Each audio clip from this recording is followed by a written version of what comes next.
Pasan 2 minutos de las 9 de la mañana y es momento de darle la bienvenida a Carolina H., quien es precandidata a la presidencia por el Partido Colorado. De hecho, la primera mujer por este partido. Ahora ya hay otra en competencia. Bienvenida, H., ¿cómo le va? Muchas gracias por la invitación y saludos a la audiencia. Gracias por venir a conversar con nosotros. Bueno, ha recorrido ferias, diferentes puntos del interior del país. ¿Con qué se está encontrando en esta recorrida de campaña? Bueno, me estoy encontrando con una muy buena recepción. Estamos escuchando mucho a la gente, estamos recorriendo distintos lados, sumando grupos que se están acercando. Así que, bueno, muy contentos, realmente muy contentos y muy entusiasmados también. ¿Con qué respaldos está contando el día de hoy? Fachelo se suma a su sector, pasa a ser de alguna manera el coordinador o jefe de campaña.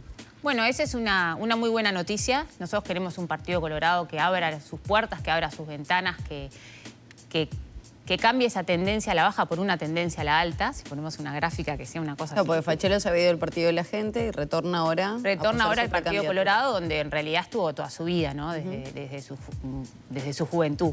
Así que esas siempre son buenas noticias, hay que recibirlas con mucho entusiasmo, como lo recibimos nosotros. Además, una persona con mucha experiencia en todo lo que son campañas, por lo tanto, desde ese lado nos está dando una mano grande. ¿Me explica qué quiso decir por aquello de que usted es una candidata colorada y no rosada? Bueno, eso yo lo que intenté es graficar algo que creo que el partido está necesitando, que es pararnos firmes en lo que somos. Yo estoy con mucha esperanza en esta elección porque me parece que se juegan muchas cosas, se juega una renovación, se juega el futuro del partido y me parece que nos tenemos que parar firmes en lo que somos, en lo que es el Partido Colorado. Nosotros podemos integrar una coalición, de hecho creo que fue una buena herramienta. Es más, mucha gente le veía poco tiempo de vida y sin embargo hoy todavía estamos hablando de una coalición que permanece, pero los partidos que la integran no pueden perder su esencia ni su identidad. Yo creo que al contrario, lo tienen que reforzar, que nosotros somos valiosos en la coalición siempre y cuando seamos fieles representantes de lo que somos y de lo que queremos proyectar para adelante. ¿Qué perdió el Partido Colorado en esta coalición republicana? No digo que haya perdido, lo que perdió es intención de voto. A ver, pero perdió identidad también. Lo dicen los números. El Partido Colorado tiene una identidad muy fuerte. Lo que tenemos que lograr es marcarla para que la gente nos identifique por lo que somos también, dentro de una coalición, pero nosotros somos garantes de determinadas cosas que no podemos perder. ¿Qué ¿no? cosas? Y determinados principios que nos representan, que hacen a nuestra historia y que tienen que hacer también a lo que es para el futuro.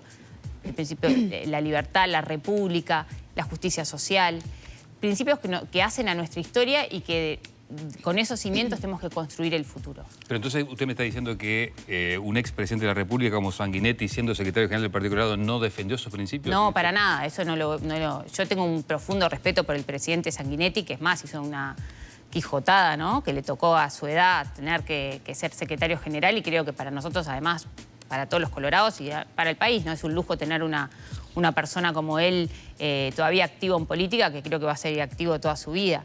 Pero es cierto también que el partido necesita una renovación. Necesita una renovación bien plantada en su historia.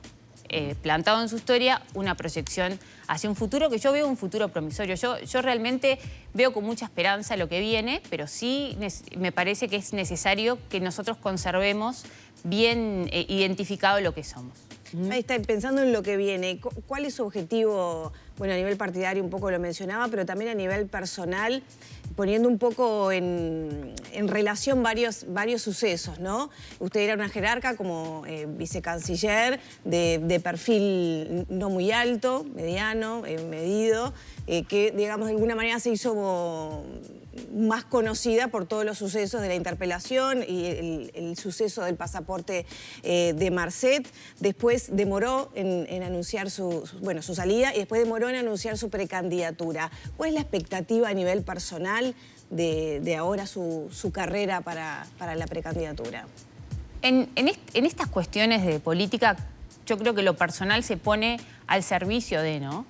De eso se trata un poco la actividad política. Es al servicio de un partido y al servicio también de lo que uno puede aportar al país. Y en ese sentido siento que tengo mucho para aportar y las expectativas son contribuir a que el partido crezca, a que el partido tenga una muy buena votación y después tener un papel más importante en una futura, en un futuro próximo gobierno.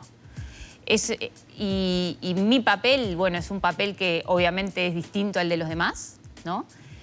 También por las cosas que me tocaron vivir. Yo tenía un rol, cuando uno ocupa un cargo, también tiene que respetar lo que eso implica, ¿no? Yo no estaba en el ministerio haciendo política, yo estaba representando a mi partido en un organismo que tiene muchísimas responsabilidades y que también implica determinada conducta del funcionario, ¿no?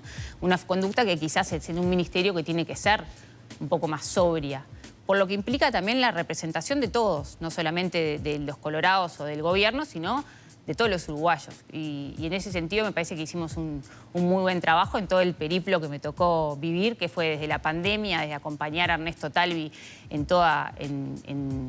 lo que fue toda esa primera etapa, que fue una etapa muy intensa, fue corta, pero también fue muy intensa y de mucho trabajo sacado adelante, ¿no? ¿Y también hizo un muy buen trabajo con Bustillo?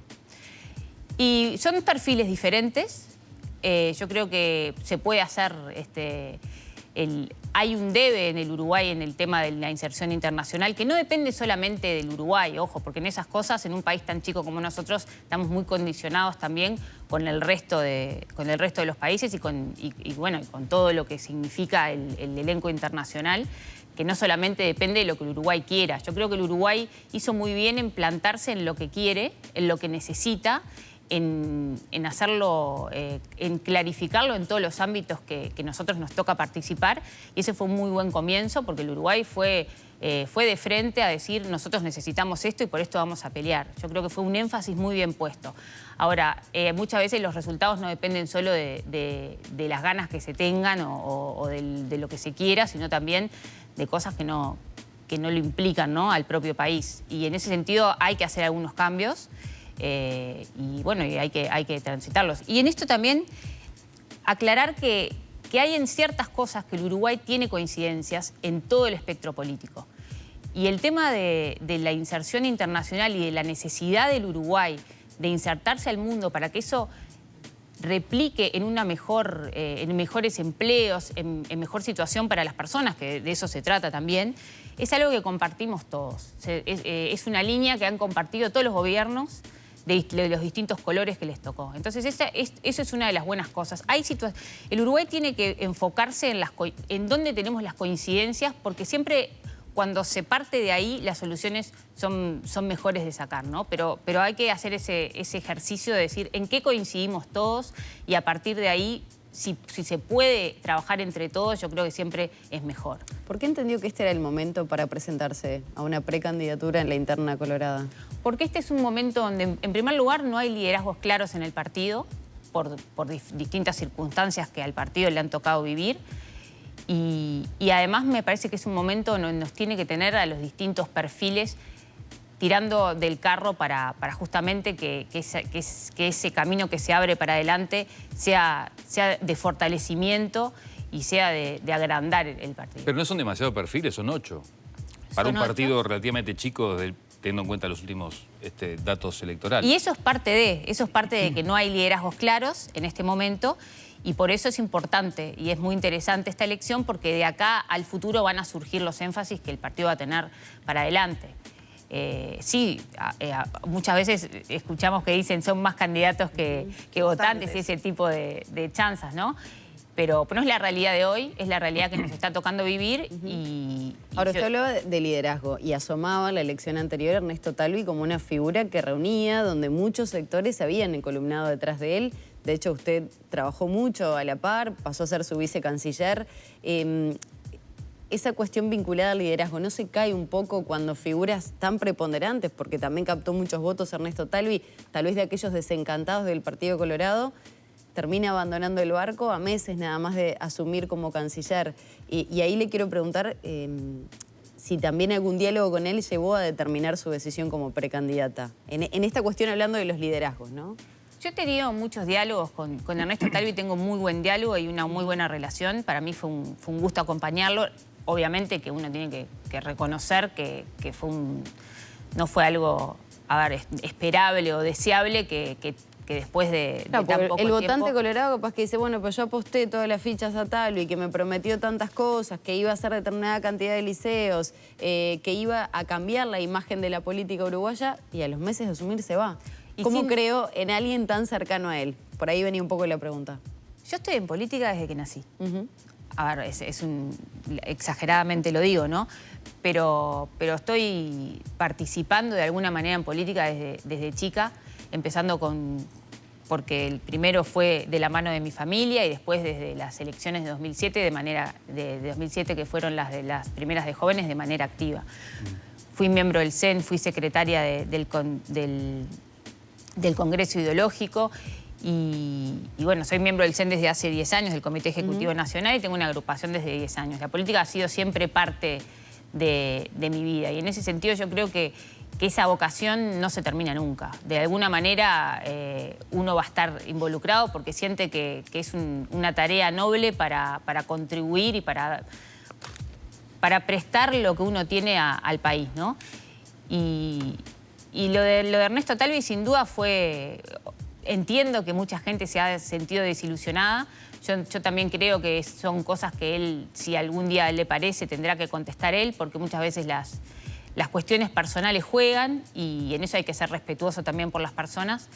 Pero por eso mismo digo que a partir de ahora en adelante se abre un nuevo camino donde esperemos que se consoliden otros liderazgos a partir también de las experiencias que hemos tenido y que de eso también se tiene que aprender, ¿no? Ahora, hablando justamente de las expectativas que usted tiene, le quiero preguntar por lo siguiente. Más allá de las responsabilidades, que en todo caso después podemos charlar, de un lado o de otro dentro del gobierno, la gente se va a quedar seguramente cuando pase raya y cuando llegue el momento de votar con el episodio Marcet, el episodio del pasaporte, si usted algo tuvo que ver, para bien, para mal, en fin, no sé. Esa imagen que va a tener la gente, ¿no cree que le pueda afectar a usted en la campaña? Yo ya he contestado eso muchísimas veces. Ahora, obviamente, cada vez que tengo una entrevista me lo preguntan. Yo creo que va a quedar claro y es claro que yo en este asunto... Pero ojo, independientemente de la responsabilidad, ¿no? Porque incluso eso se va a dirimir en la justicia. Usted fue figura de ese episodio. La gente se va a quedar con, sí, esta es la del caso Marcet. ¿Eso no cree que la va a afectar en la campaña? Yo creo que la gente no es tonta, ¿sabes? La gente capta en realidad las cosas como pasan. Más allá del relato que se intenta muchas veces instalar, que muchas veces en política lamentablemente los relatos que se quieren instalar terminan pesando más que la verdad de los hechos, la gente capta cómo son las cosas. Eso es lo que yo veo en el mano a mano con la gente. Y cuando uno tiene la conciencia tranquila y no tiene nada para esconder, cree eso, que la verdad es la que triunfa. ¿Quién intenta instalar un relato? Bueno, yo no puedo decir quién intenta, pero que hubo un relato instalado por mucho tiempo en el cual se me señalaba mucho y quizás no. A ver, uno sabe la responsabilidad que tuvo y en mi caso no tuve ninguna responsabilidad. ¿El relato era puesto por el Partido Nacional? Yo no puedo decir quién puso el relato. Ahora, sí que hubo un relato a nivel de medios y a nivel también de opinión pública donde se quiso responsabilizar a una persona por todo un episodio cuando esa persona no tenía nada que ver. ¿Esa persona era usted? Esa persona era yo. ¿Se comió un garrón usando las palabras del presidente? Y bueno, sí, me comí un garrón. Me comí un garrón, pero bueno, también como digo esto, digo que a partir de... Son cosas que ya pasaron y uno tiene que aprender... Uno tiene que sacar de las experiencias que vive lo positivo. Tiene que tratar de capitalizarlo y fortalecerse de lo que le toca vivir. ¿Usted cree que su condición de, perdóname Maggie, su condición de mujer influyó en comerse ese garrón? Sí, sin duda, sin duda. Y no te lo está diciendo una persona que se considere feminista radical. Como no soy radical en ninguna de mis posiciones, porque creo que uno no puede ser radical en sus posturas, que eso es algo negativo. Yo soy feminista, pero no soy radical. O sea, pero sí te lo digo como alguien que reconoce que, por supuesto, todavía en política y en determinados lugares, ser mujer te termina, tenés una cierta desventaja a nivel político. ¿Es más atacable? Es más atacable y sí, y es cierto que todavía hay un camino para recorrer. ¿Por qué? Por la propia historia que ha tenido la mujer también en cuanto a conquista de derechos y en cuanto a participación en los espacios de poder. ¿Le pareció injusto que el presidente hablara de comerse un garrón únicamente para Roberto Lafluf y tal vez no en su figura como vicecanciller? No, yo no quiero entrar en dicho y entredicho con el presidente de la República, así que en ese sentido me guardo mis sentimientos en ese... Hay quienes sostienen que ese documento famoso que se destruyó no era tal, no era un documento público, sino únicamente un papel firmado por un escribano. Mira, de vuelta, yo ese tema está corriendo por los espacios que tiene que correr, que es en la Fiscalía, y me parecería una falta de respeto ponerme a hablar de eso en la prensa. Yo creo que hay que ser muy respetuosos, más en este momento donde nosotros todo el tiempo estamos viendo, lamentablemente, una politización muy grande de lo que es la justicia y las investigaciones. Yo creo que hay que ser respetuosos y más desde el lugar que quiero ocupar. No me gusta estar opinando y más en cosas que me tocan las generales de la ley. Hay que dejar que se haga el trabajo que se tenga que hacer y respetar eso, ¿no? Búsqueda publicó que fue Carlos Mata, el jefe de jurídica de Cancillería, quien llevó el documento a Presidencia que sería destruido posteriormente. ¿Usted estaba al tanto? ¿La sorprendió esa información? De vuelta, yo en este sentido declaré lo que tenía que declarar en Fiscalía. Mis declaraciones se han hecho públicas, han trascendido y bueno, las mantengo, pero no quiero... entrar en detalles en prensa porque me parece de verdad que no corresponde. Doctora, ¿usted cree que en algún momento a usted le van a cobrar la deslealtad de haber grabado a su jefe?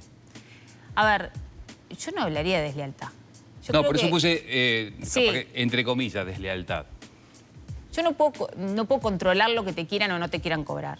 Eso es algo que no me corresponde. Yo lo que sé es que hice lo que corresponde, lo correcto. Yo no soy una persona que anda grabando a la gente. Uno tiene una historia y una vida. No hay grabaciones mías de nadie, ni nunca grabé a nadie.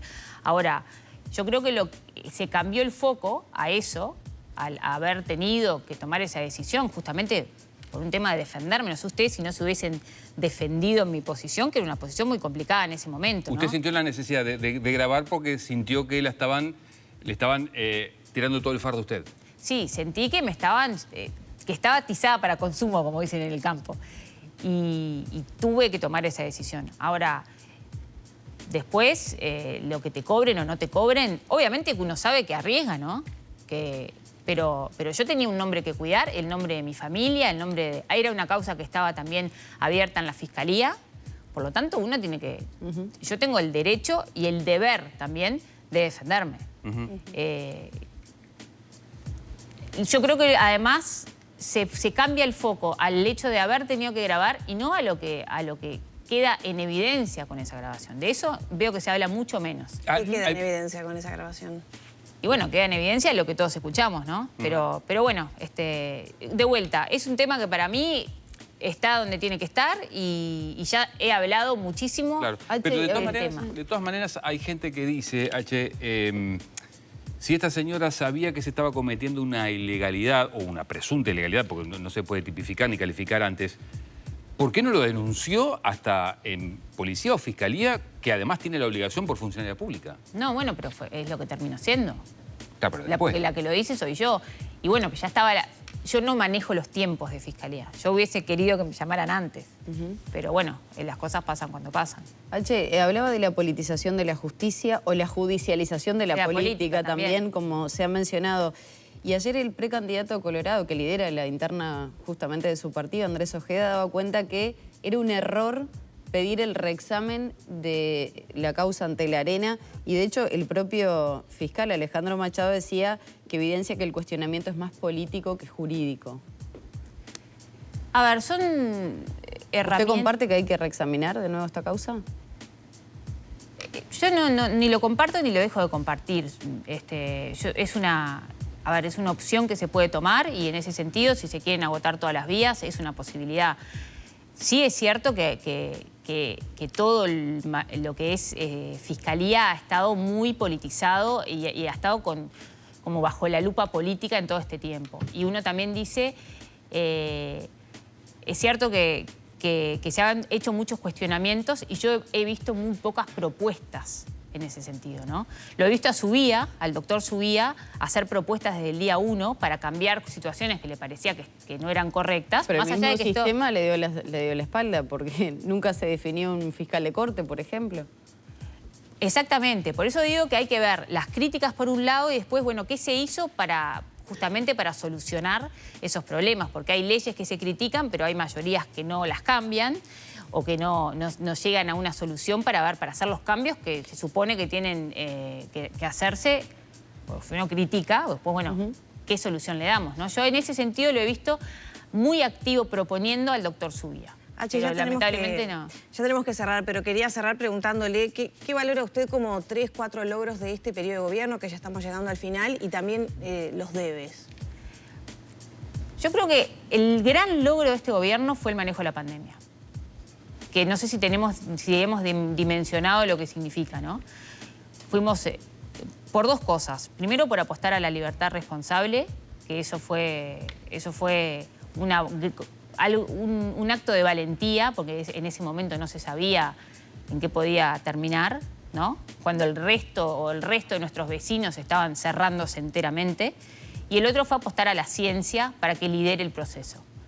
Que eso también fue con una visión muy acertada. Ese fue el gran logro. Debes siempre quedan, ¿no? Siempre hay cosas para mejorar y siempre hay situaciones que se podrían haber hecho mejor. Por ejemplo, y esto creo que lo reconocen todos los actores, es una mesa de coordinación de la coalición que hizo falta. ¿Comparte con Ojeda que tendría que ser una fórmula paritaria la del Partido Colorado y en ese caso le gustaría integrarla? Es deseable, ¿no? Que sea paritaria es deseable. Yo no sé si ir tanto a la obligación, pero sí decir que es deseable más en un partido que nunca ha tenido una mujer en su fórmula y que ha sido además el partido que ha sido el partido de la mujer, ¿no? En este país.